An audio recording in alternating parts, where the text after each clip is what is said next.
Taylor 2015 Sài Gòn Music. Yeah.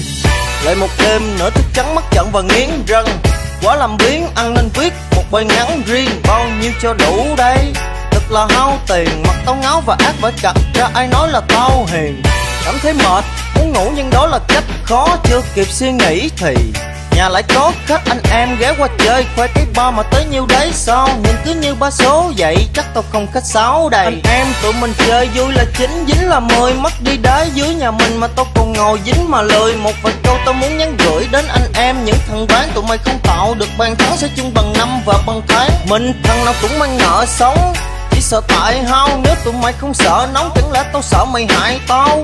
Không có tiền bởi vậy tao thẳng lòng ngay dạ. Mình đang ở Việt Nam mà sao cứ thích đi Nga vậy.